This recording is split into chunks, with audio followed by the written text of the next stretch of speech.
il faut imaginer qu'on a les lèvres autour de la brossette, les dents non serrées, donc décontractées. On commence au départ en fonction du ressenti, soit à la base de la dent. Ainsi, le mouvement vertical reproduit un mouvement égal à l'acte de croquer, l'acte de croquage. Ça nettoie le sillon gingivo-dentaire, ça masse la gencive. Le mouvement vertical pénètre dans les espaces interdentaires. Et puisqu'on a la salive et le dentifrice, lorsque les brins sont en contact, il y a un effet de cavitation hydrodynamique. Broxo fut la première brosse au monde à utiliser cette technologie, mais elle est induite. Elle n'est pas directement due à un moteur vibrant à haute fréquence, c'est lorsque les brins s'accordent avec la gencive ou la dent que on a cet effet de cavitation hydrodynamique. Alors maintenant, je vais la mettre en route et vous allez constater en effet que ce mouvement reproduit ces trois choses.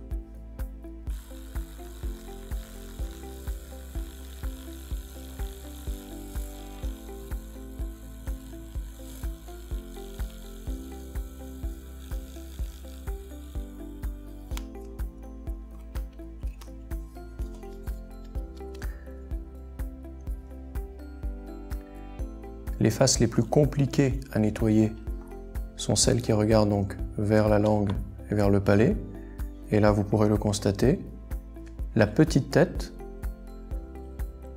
permet au brin d'être en contact et de nettoyer toujours dans le sens naturel de l'implantation des dents afin de pénétrer dans les espaces interdentaires.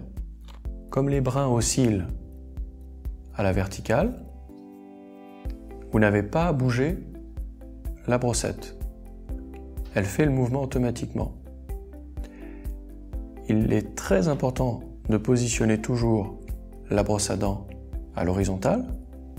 Alors, si vous vous penchez, mais vous êtes toujours dans cette position-là.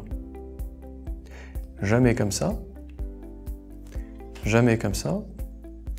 Simplement parce que les brins, s'ils sont positionnés comme ça, vont se coincer dans les espaces interdentaires et vous allez les plier, les user beaucoup plus rapidement.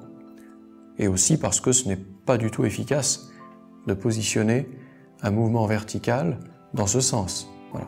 Le but étant que les brins suivent systématiquement l'implantation naturelle de la dent, ce que permet de faire efficacement cette brossette sur les faces externes et internes et occlusiales.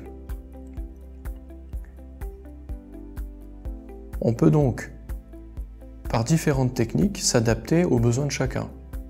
Quelqu'un qui souhaite stimuler directement sa gencive pourra le faire dès les premiers jours. Celui qui, au ressenti, sent que c'est vraiment désagréable, il positionnera les brins à la base de la dent. Comme le mouvement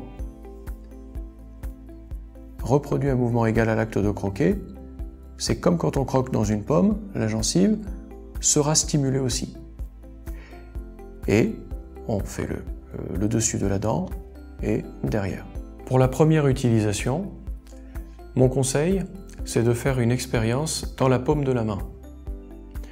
Ça permet d'avoir visuellement une représentation visuelle de ce qu'on doit reproduire en bouche. Ça permet de ressentir aussi, parce qu'il ne faut évidemment pas la laisser rebondir ou appuyer trop fort et paralyser le mouvement. Et ici, on ressent bien les choses. Donc, je vais vous montrer. Il faut juste la pression, juste ce qu'il faut, pas trop, de manière à ce que les bras soient en contact. En bouche, il y a la salive, ça glisse davantage. Mais là, dans la paume de la main, ça permet de voir. Donc là, je la mets en route. Si je la laisse rebondir, ça fait ça. C'est pas agréable. Si j'appuie trop fort, la sécurité se met en marche, elle ne bouge plus. Donc il faut juste la bonne pression. Et vous le constaterez, tout autour, cette vibration pénètre dans les tissus, stimule, augmente la circulation sanguine. Voilà. Donc ça, c'est la première étape. Commencez toujours par cet essai, pour se familiariser avec l'appareil, la position 1, 2, 3, voilà. Pour les personnes très sensibles, qui ne supportent pas dès les premiers jours ou dès les premières semaines une stimulation directe, donc les bras dirigés comme ça, il est possible de masser en douceur en utilisant la longueur du bras. Dans ce cas, on incline de cette manière les bras, 45 degrés environ, pas parallèle. Si on est parallèle, le plastique ici va tapoter la dent ou la gencive, ça sera désagréable. Il est donc important de l'incliner légèrement. Et quand on est dans cette position, on commence vraiment tout en bas, et on remonte et on plaque la longueur des bras. Et donc on imagine, la brosse cherche à faire ça. Donc c'est comme si c'était un doigt qui massait la gencive. Il faut remonter progressivement. Quand on est au niveau du sillon gingivo-dentaire, on reste un petit moment, ça le nettoie. On continue à monter, les espaces interdentaires sont nettoyés intégralement. L'effet de cavitation hydrodynamique permet un nettoyage au-delà de l'extrémité des bras, d'où l'intérêt de garder la salive et le dentifrice en bouche, un liquide. Vous restez un petit moment sur la partie occlusiale, la mastication. Donc là, on nettoie correctement ici. Et pour plus de confort, surtout au début, on peut arrêter la brosse, la mettre à l'arrêt, donc, la repositionner de l'autre côté, et on fait pareil. On remonte lentement jusqu'à arriver sur les faces occlusiales. Dans cette position, ne redescendez jamais. Ne redescendez jamais. Pourquoi ? Parce que vous allez vous faire mal. Les bras regardent vers le bas, il ne faut jamais redescendre. Pour l'arcade du haut, même principe.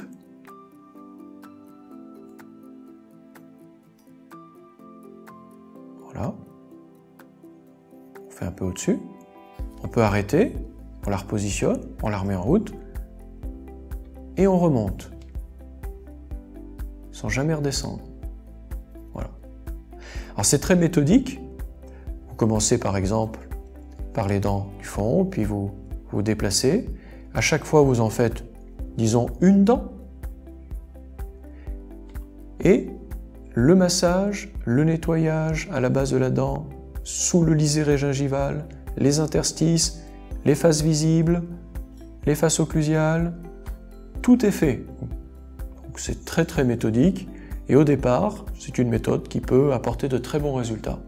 Donc par la suite, vous pourrez l'utiliser d'une manière beaucoup plus ludique. Il ne sera peut-être pas forcément nécessaire de suivre strictement ce protocole de nettoyage, mais au départ, c'est une méthode qui apporte de bons résultats. Je pense que une fois que la gencive aura commencé à se renforcer par kératinisation, le ressenti s'améliore et on peut masser directement à 90 degrés. On dirige donc les bras directement sur la gencive et on peut soit la positionner là, soit la positionner à la base de la dent.